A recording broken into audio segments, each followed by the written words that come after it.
Hey everyone, welcome back. I'm going to talk about a couple of things. One, I had a comment somebody sent in on this last video, asked me about, said, do things taste better in your red cup? Let me tell you about this red cup. Reminds me of a Pizza Hut cup, right? You remember those? I've had this cup for almost 10 years. I've got a couple of them. I got these when I had my restaurant, and these were the regular, the red and white labeled soda brand. And I took this one out of service because it was chipped. So I didn't want to serve it to customers, so I kept it. And I've been using it at the restaurant. And when I sold the restaurant, I brought it with me. So this cup has been gone many places, and been washed many times, been dropped many times. And yeah, it works pretty good. So we're going to talk about this thing. My theory of what is going on with Mr. Walden, the bus here. But I'll explain first what this is. 2006 International with the most powerful, mighty 6.0 power stroke. All right, if everybody quit laughing now, quit laughing. But anyway, it's got the power stroke in it, which is the international version was the VT365. So it's 365 cubic inches. Turbo V8, V8 Turbo 365. So, but International made Ford engines, diesel engines for years. So this is nothing new. But even my mechanic when I was in Cedar City goes like, these engines should never have been put in these buses. It's made for a pickup. I agree. It does great going down the highway, but it's known to have some flaws. So my thinking is on this, if I got in right now and turned the key, it'd fire right off. It's been sitting here all day. But what it's been doing, and it's only been doing it down in this area for some reason, maybe it has to do with altitude, humidity, I don't know. But what it does, and if you heard in my other videos, that once I go someplace and drive and the temperature gets to 180, 195, 200 in that area, and I come back out, it won't start. It just spins. Crank, crank, crank, crank, crank, crank, crank, crank, crank, crank, crank. And so what I've been doing is trying to like piece together different things. And my thinking is this, from my mechanic, Mr. Google, and his shop at YouTube University, I've come to the conclusion, not to a conclusion, but my thinking is I've got a fuel issue. Well, that's pretty simple and pretty basic. What happens is, and what I've been reading on, is these power strokes with the V8 power stroke with the high pressure oil pump system, the injectors will have sometimes get a bad O-ring, and then whenever the drive along and the oil gets hotter, it gets thinner. So as the oil gets thinner, and if it's got any kind of break in the O-ring, and then when it sits, it basically loses its prime, and the high pressure oil pump, when you go to restart it, can't build up enough pressure to fire off the injectors. The same theory is when the brake system went out over the summer. I had a brake pressure problem because my brake pressure system could not push enough pressure into the pump to build pressure to release the back brakes. So that makes sense in a way. But this one is an intermittent thing. Sometimes it will start, sometimes it won't. So that's what's confusing me is, why doesn't it do it all the time? Why doesn't it run bad on the road? It runs fine down the road. It'll go 70 all day long, never miss a lick, purr like a kitten. Of course, going up hills, different story. It's 24,000 pounds with a pickup engine. But I think what I do, I think I'm having an injector issue. And it's not a injector failure. I think it's just an O-ring issue. That could be wrong too. It could be a injector. It could be an injector O-ring. It could be a HPOP, high pressure oil pump. It could be an IDR, injection drive regulator or injection. I don't know. Anyway, I'm not a mechanic. I don't play one on TV. I'm wearing my Fabrat shirt, so it looks like I know what I'm talking about, but I don't sometimes.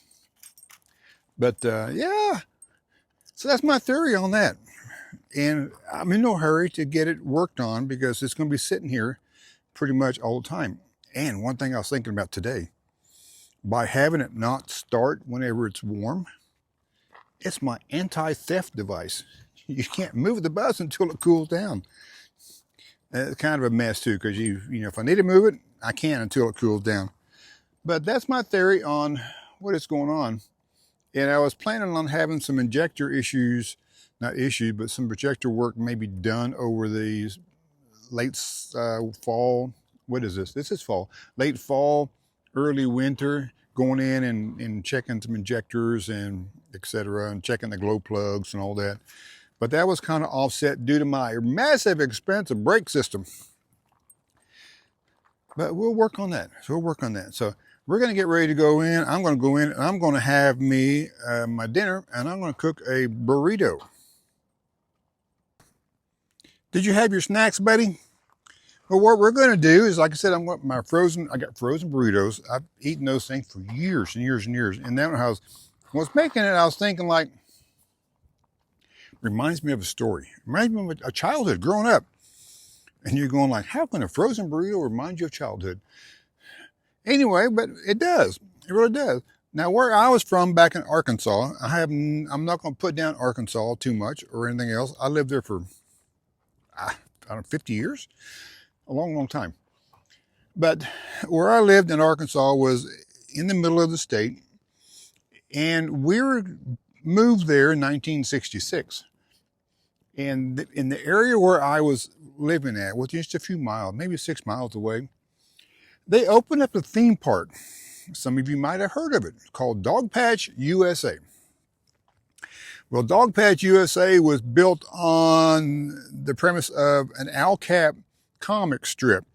It had Little Abner, which in my book was like the Hillbilly Clark Kent Superman, and Daisy Mae, which was his beautiful little blonde girlfriend.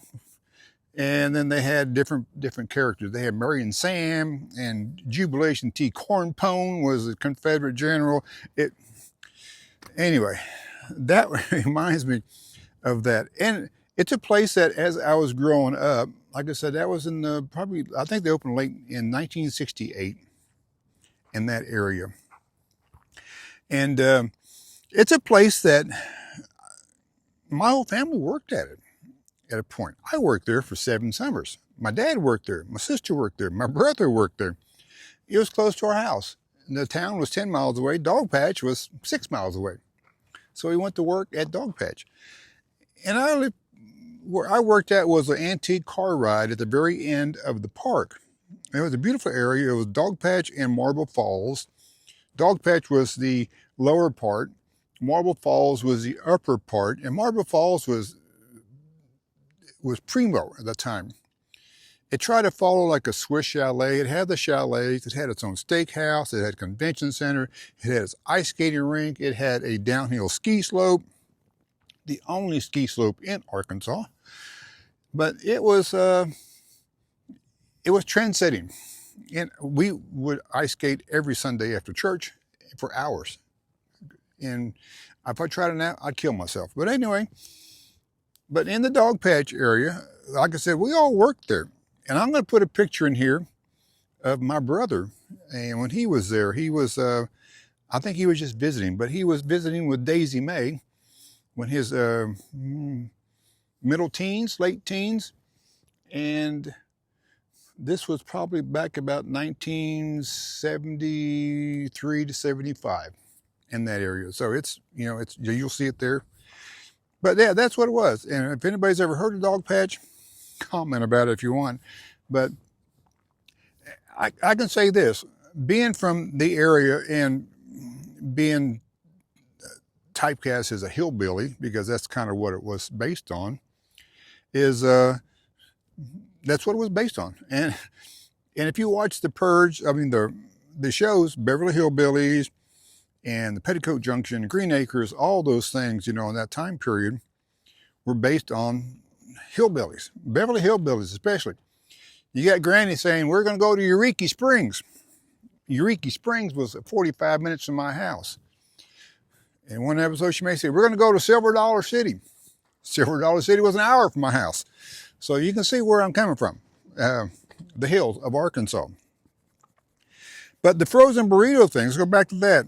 I started working at the Dogpatch in this car ride when I was 13. And I was picked up by my boss. She lives a couple miles from me. She would drive me over in her Volkswagen Beetle, and we'd open up and we were working. A couple other guys would be working there. But right below the area was a food shack. And in this food shack was the Mexican food shack. And they served burritos. The burritos, deep fried burritos with chili and cheese and sour cream.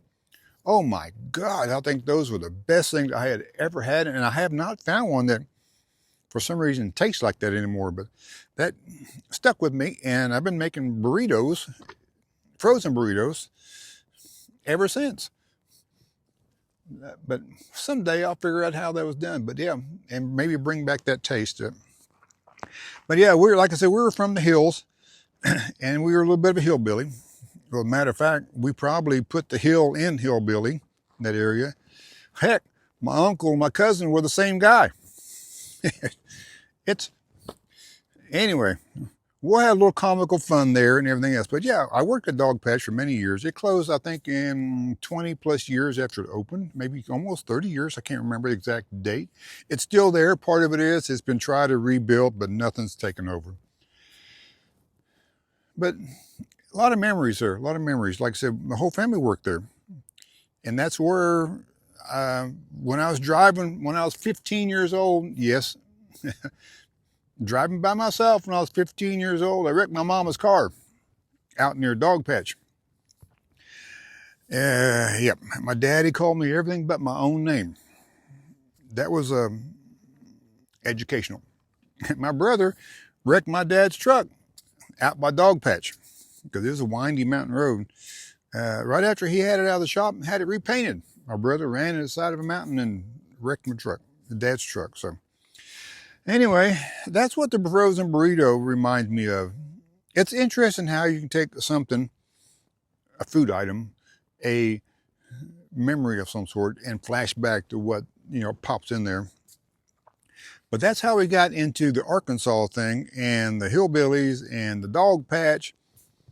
And if you want to go online, type in Dogpatch USA or Dogpatch, and you'll see what it's all about. But it was part of that rural makeup in the 60s and early 70s.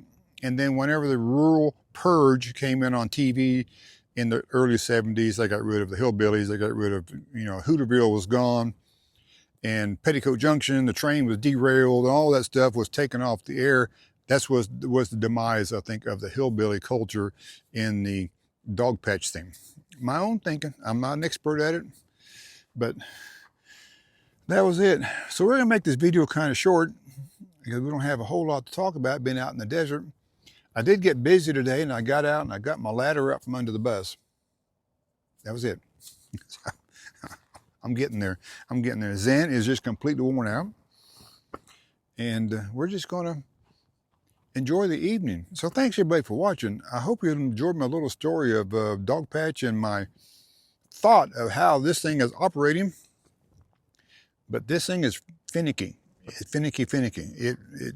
This starting issue may go away in a week and never have any problem with it for another year. It's done it. I don't know why it does. And I tell my mechanic up in Cedar City when I go there, I said, sometimes it does this, then it doesn't. Sometimes it does this, then it doesn't. It does this, then it doesn't. I said, it's never been a constant problem, except for the brakes. That was a problem. So thanks again for watching. We're going to enjoy this. I'm going to get my red cup and sit down in my chair and watch the sunset.